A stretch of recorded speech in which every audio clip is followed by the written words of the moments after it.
Hello mga ka-agri, nandito po tayo ngayon sa aming backyard kitchen garden. Magpupruning po tayo ng ating mga tanim dahil po sa sunod-sunod na pag-uulan, marami po sa mga tanim natin ang nagkasakit dahil makulimlim, laging mamasa-masa yung mga surface, kaya pinamamahayan po ng mga iba't ibang klase ng sakit, ng mga fungus. So ngayon magki-clearing po tayo para makapasok po yung sunlight, tapos magkaroon din po ng airflow para matuyo yung mga surface. So kanina nagpruning na po ako, inalis ko na yung ibang mga dahon, pero marami pa rin tayong i-clear. So ngayon papakita ko sa inyo kung paano ako nag-clearing. Unahin natin dito sa okra. So ito po, marami na ako naalis. Ang ginagawa ko kapag na-harvest ko na po itong mga bunga, so tulad po dito, yan, aalisin ko na yung dahon na pinagtubuan ng bunga. Kasi po itong mga bunga, kung mapapansin nyo, tumutubo siya sa bawat dahon. So ito, pagka na-harvest na to, itong nodes na to, itong may dahon na to, hindi na po siya tutubuan dyan ng bunga. So doon siya ulit tutubo sa mga bagong sibol. Kaya pwede natin alisin yung mga lumang dahon. Yan, tulad dito, alas ubos na. Dito rin sa baba. Yan. So mamaya pipitasin natin yung ibang mga okra. Then dito naman sa ating talong, yan, marami na akong kinalbo na kanina. Yan, yung may mga sakit, aalisin natin tapos kailangan ihiwalay natin siya. So meron po ako ditong solution, tubig na may chlorine, para kung sakaling may sakit yung nagugupit natin, hindi po tayo makapagkalat ng disease dito sa ating garden. Yan. Yung mga discoloration, may mga spot na yan. Yan, sakit po yan ng ating talong.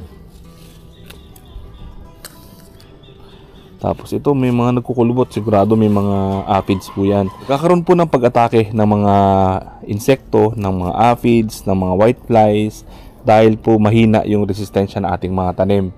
Kahit anong bigay natin ng pataba, kung marami pong mga disease, may mga bacteria, may mga fungus na nandun po sa lupa, nanghihina po yung ating tanim kasi inaatake nila yung mga ugat.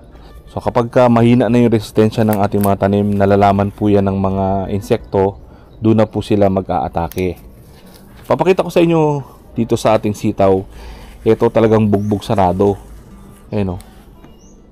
May mga insekto na dumadapo. Nakaraan punong-puno po ito. Pero dahil sa ginawa natin pang spray, yun, medyo tinapangan ko lang. Kaya medyo nasunog yung ibang mga dahon. Pero effective siya kasi konti na lang yung natira. Ito mga bagong pagbalik ulit ng mga insekto yan. Yan mga bago lang ulit. So i-sprayan natin siya ulit na ating solution. Yan sila, yan, may mga langgam pa. So medyo matapang itong pag-spray ko kasi sinamahan ko siya ng vinegar.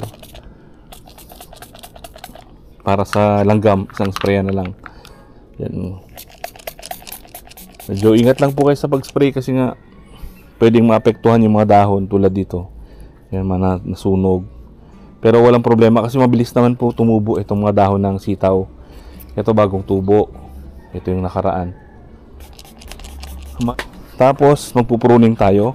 Itong mga naninilaw, normal lang po yan kasi malapit sila sa lupa pagka umuulan or nagdidilig po tayo, tumatalsik sa mga dahon. Kaya nagkakaroon po ng mga sakit yung mga dahon.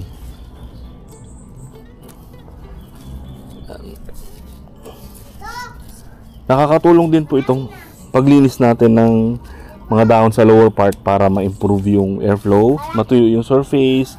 Tapos nakakapasok na po yung sikat ng araw. So madaling matuyo yung mga surface dyan. Hindi siya pamamahayan ng mga fungus.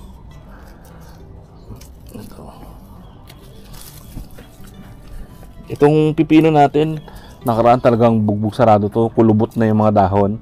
Pero nakasurvive siya. Pag-spray natin ng mga organic. Ayan. May bulaklak na yung ating pipino. Itong papaya, nag-trim na rin ako. Inalis ko na ibang mga dahon. Nagtira lang po ako ng mga dahon kung saan may mga bunga.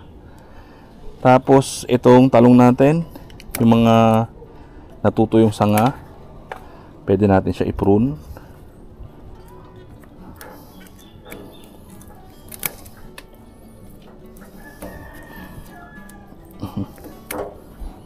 Yan.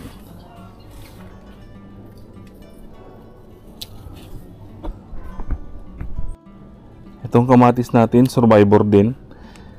Kung makita nyo po yung kanyang katawan, no? Yan, no? Brown na. Akala ko hindi siya makakasurvive. Pero nabuhay po siya. Ayan, may mga bulaklak na.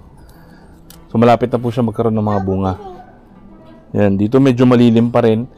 Kaya maganda po lagi natin nabibisita yung ating garden para alam natin kung anong oras tumatama yung sikat ng araw. Baka may mga crops din na nakakalilim dun sa inyong mga tanim. So tulad po dito, yan, kanina sobrang lilim niya pero nagbawas na ako ng mga dahon. So kahit pa paano may mga sunlight na rin na nakaka-penetrate.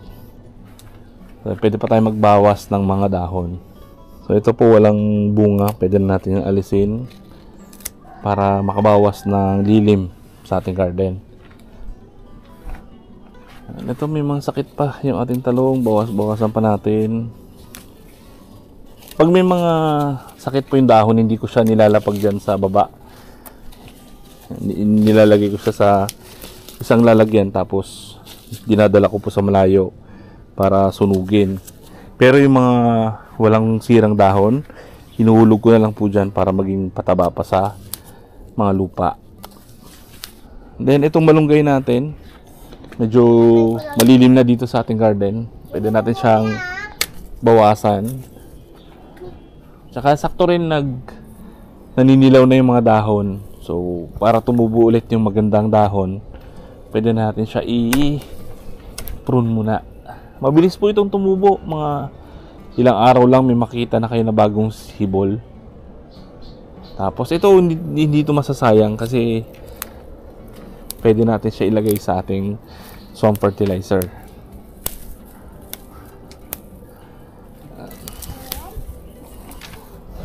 So lagyan natin sa ating swamp fertilizer. Dito sa ampalaya pwede tayong magbawas ng mga side shoots. Ito yung nasa lower part para ayan, makapenetrate pa rin yung sunlight. Lalo na po yung mga payat dito sa baba. Ayan, para mas lalo pang dumami yung bunga ng ating ampalaya. Oh, dami niya. Ang sipag niya mag tubo ng side shoots. Ito pa. Ayan, dami pa. Ito pa.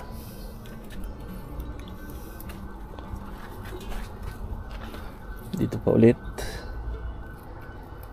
Ayan. Yung iba hinahayaan ko na kumapal, pero dito banda sa taas. Dito naman sa baba, kailangan kasi malinis para through and through yung hangin, mabilis matuyo yung surface. So dito sa taas, no, sobrang kapal na. Ano lang po ito? 3 puno. Yung isa, malaki na. Itong dalawa, bago pa lang umakyat. Yan, nakabot na siya dito sa taas. May bunga na yung ating munggo. Ito.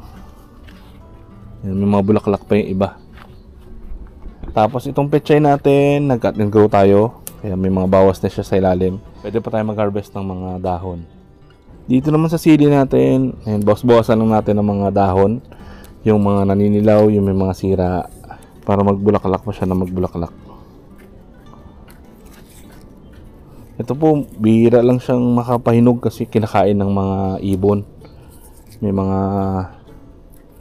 dumadapong ibon dito. Yun, pagka nagganto na, kinakain po nila. Pinapractice ko po after ko mag-pruning, nag-apply agad ako ng organic fertilizer. So ito na po yung mga concoction na ginawa natin nakaraan. Yung fermented plant juice, yung calcium phosphate, pati yung ating OHN, sinasabay ko na. Para pati yung mga peste ma-solusyonan niya. Yan, ito rin ginagawa kong pambawi dun sa mga nasakta na tanim dahil sa pag-pruning natin. So spray nyo lang sa ilalim ng dahon. So ang pag-spray nito early morning tsaka late afternoon. Tapos pag ganito, para pumasok dun sa stomata ng mga halaman. Dito rin sa ating pechay,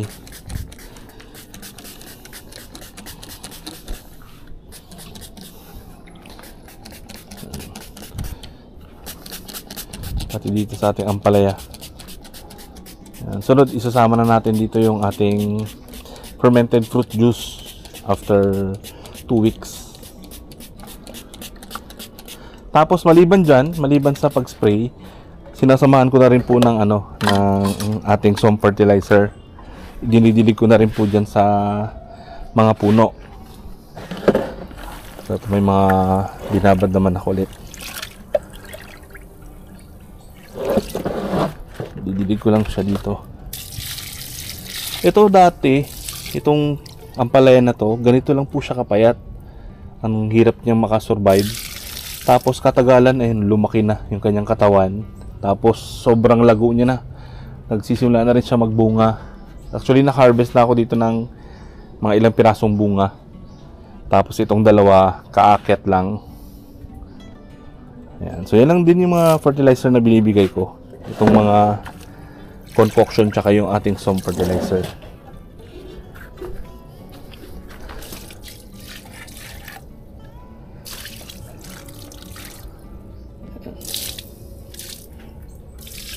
Nilagyan ko po ng mga kahoy kasi yung aso namin pagka nakapasok dito sa garden, paborito niya pong hukayin itong mga plat ko kasi buwagag yung lupa tapos malambot. Diyan siya natutulog kaya hinukay niya. So nilagyan ko ng mga kahoy muna para just in case na makapasok siya, hindi siya maghukay dyan sa mga plat. Yan, pati dito. Parang ulan pa yata ah. Ganun lang ka saglit uminit. Halos 3 linggo na po dito na sunod-sunod yung ulan sa aming probinsya. So ngayon nagsisimula na naman umulan. Maambon na. So sana uminit naman sa mga susunod na araw para makabuelo ulit yung ating mga tanim. So yun lang po yung ginawa nating solusyon. Nagbawas tayo ng dahon, nag-clearing tayo para makapenetrate. Kung may mga ilang oras din ng pag-iinit. Tapos matuyo yung surface, hindi siya pamahay ng mga fungus. Tsaka mabilis lumaki yung ating mga tanim dahil nakakapagluto sila ng kanilang mga pagkain. So sana po nakatulong yung information na binahagi namin tungkol sa pag-clearing at pruning ng ating mga tanim. Follow us for more farming tips.